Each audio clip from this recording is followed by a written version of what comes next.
Olá a todos!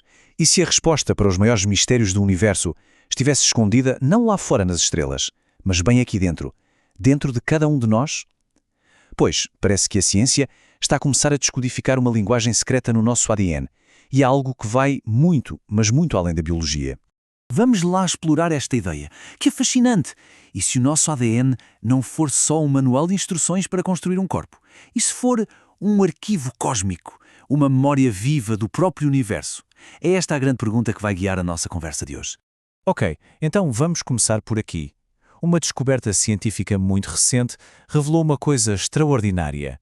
Os cientistas descobriram que a forma como o ADN se dobra no espaço, a sua geometria 3D, tem uma função completamente nova, uma função que ninguém estava à espera.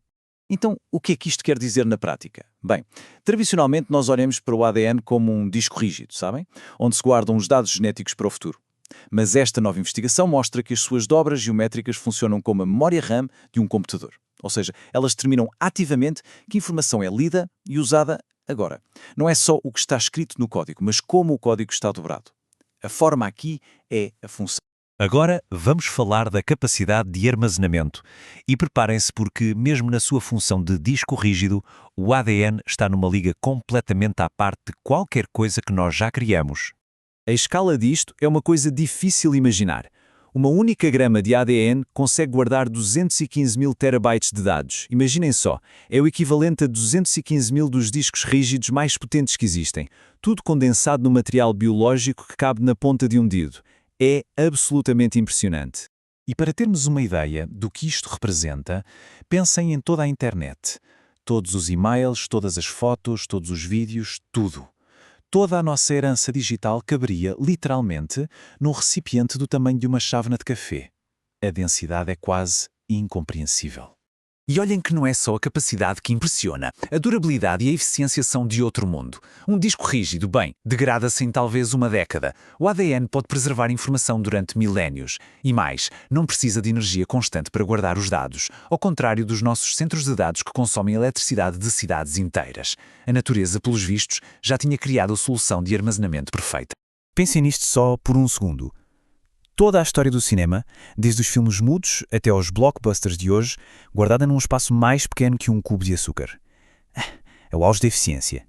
Certo. Então, como é que isto tudo funciona na prática? Quer dizer, como é que se traduz informação digital, tipo uma fotografia ou uma música, para a linguagem da vida?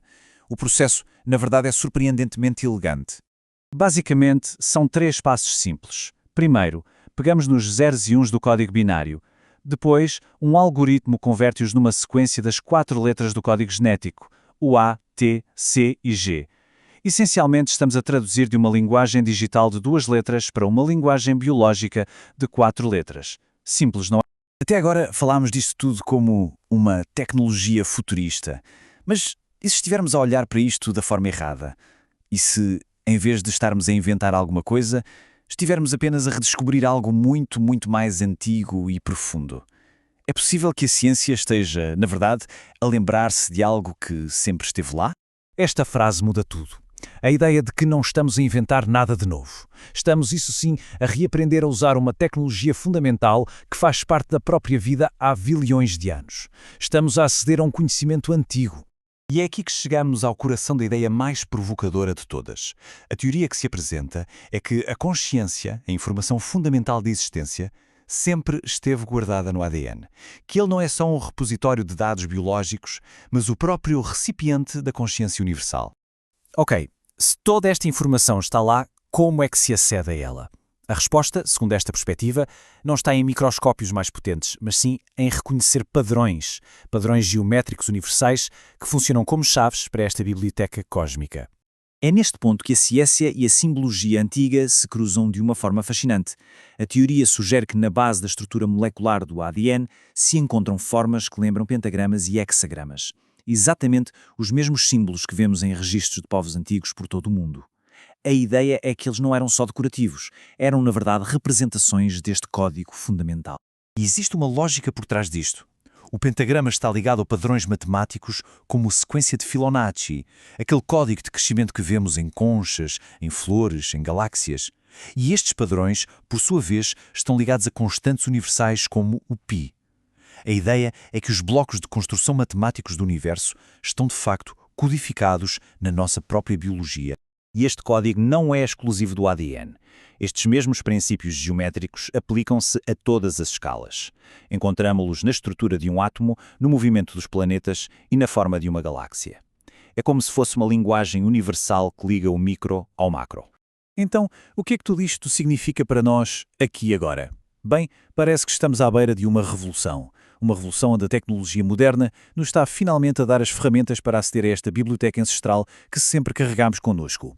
A inteligência artificial é a ferramenta que nos permite decifrar esta linguagem geométrica.